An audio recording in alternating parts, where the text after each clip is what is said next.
vita a questa nuova puntata, a questa nuova pillola di Radio Veneto Agricoltura che quest'oggi noi sviluppiamo insieme con il presidente del Consorzio di tutela formaggio Asiago, che è Fiorenzo Rigoni, che peraltro Fiorenzo Rigoni incontriamo, in questo caso virtualmente, presso gli uffici del caseificio Pennar, il famoso caseificio Pennar di Asiago, dove lui è direttore.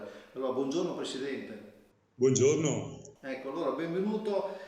Ci incontriamo per una cosa veramente curiosa e interessante, questo ricettario della Malga. Che cos'è? Beh, è un bellissimo opuscolo, un'idea che ci è venuta per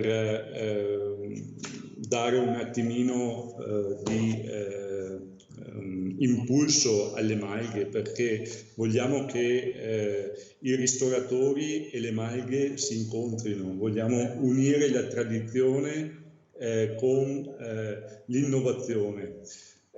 Qualcosa di particolare, di bello, in cui il Consorzio Tutela crede, perché fa parte di un programma di valorizzazione delle malghe.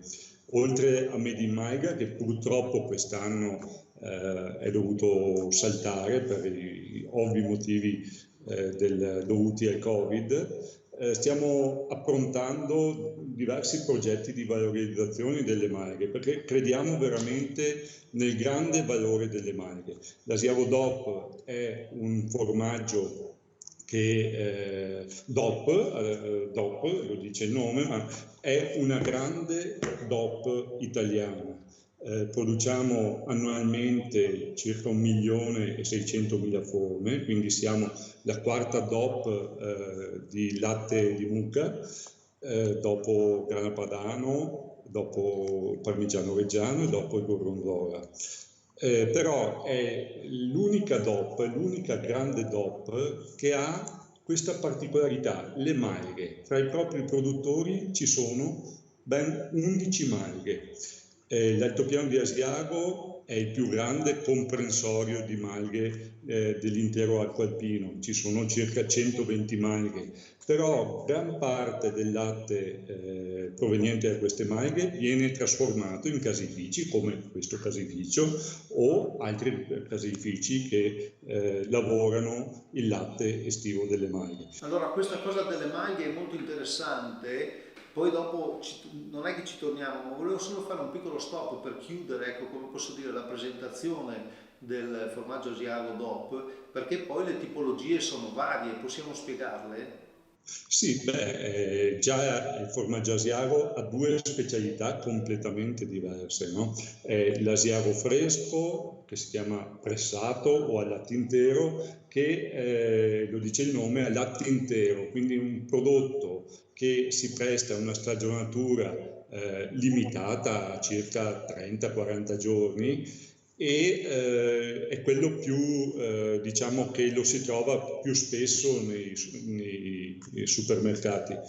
E l'asiago stagionato. L'asiago stagionato è un prodotto a latte scremato che si presta a una lunga o lunghissima stagionatura. Oltre a questo, a queste due specialità, noi abbiamo per entrambe la menzione aggiuntiva prodotto della montagna.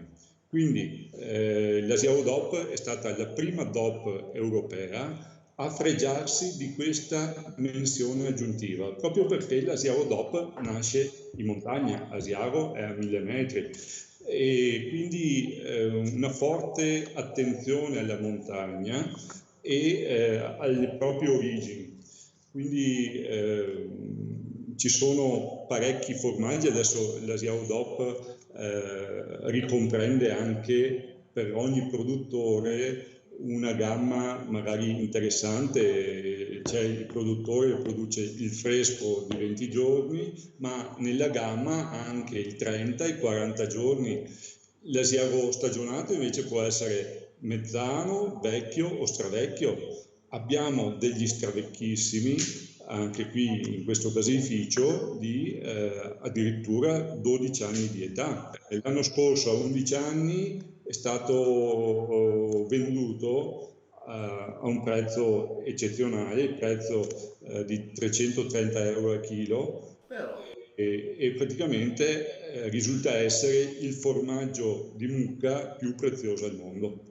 Beh, queste sono notizie interessantissime e complimenti. Allora, chiudere come posso dire, questo quadro, anche voi ovviamente però, appunto, me l'ha detto prima, state vivendo un periodo di difficoltà dovuto al Covid, non so com'è, anzi magari se me lo dice come sta andando il turismo sul lato piano dell'Asiago, magari se mi fa un piccolo inciso, ma a parte questo ci interessa anche molto sapere appunto come avete vissuto il periodo di lockdown e come vi state organizzando. Adesso abbiamo capito che la DOP Asiago è una realtà importante non solo per l'Italia, l'Europa, ma per tutto il mondo. Voi esportate in tutto il mondo, siete conosciuti in tutto il mondo, quindi voglio dire avete una gestione importante per migliaia e migliaia di forme.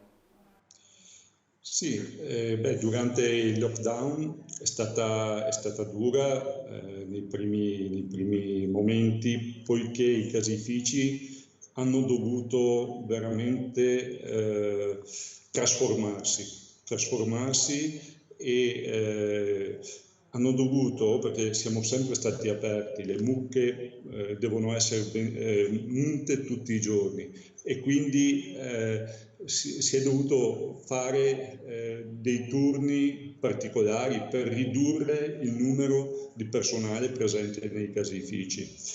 Ciò nonostante siamo stati premiati dalla clientela, soprattutto nella grande distribuzione, perché le persone sono andate ad acquistare l'Asiago DOP come prodotto di grande qualità.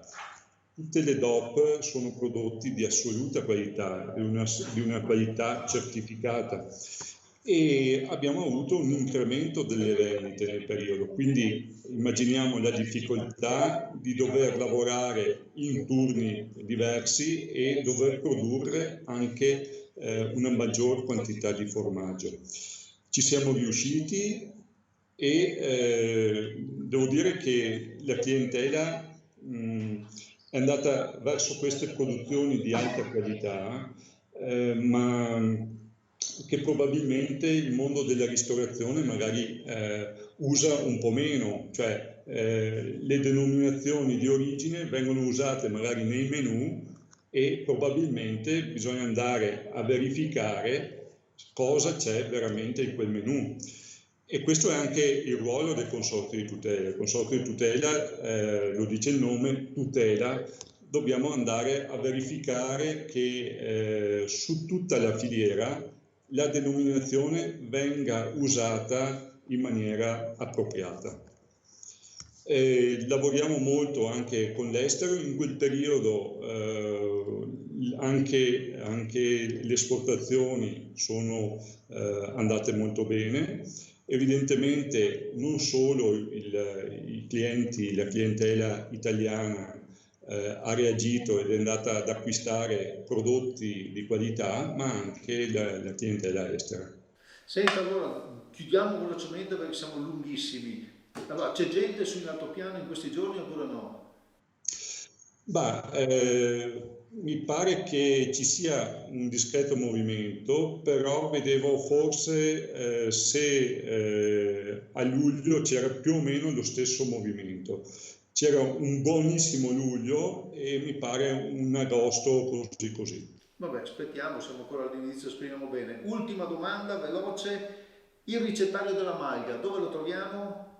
Lo troviamo sicuramente nelle malghe e nei ristoranti che hanno aderito all'iniziativa. Sono 11 ristoranti e vi invito proprio a sfogliarlo e a leggerlo attentamente. Ci sono veramente degli aneddoti e anche delle foto realizzate nelle malghe molto molto belle. Allora, grazie, veramente grazie, complimenti al presidente del Consorzio di Tutela Formaggio Asiago, Fiorenzo Vigoni. Ci è veramente molto piaciuto e ci ha anche rinfrescato un po' fare un salto nel bellissimo altopiano di Asiago e all'interno appunto del caseificio Pennar. Grazie ancora Presidente, l'appuntamento con le pillole di Radio Veneto di Cultura è a domani. Arrivederci. Grazie a voi e arrivederci. Ciao.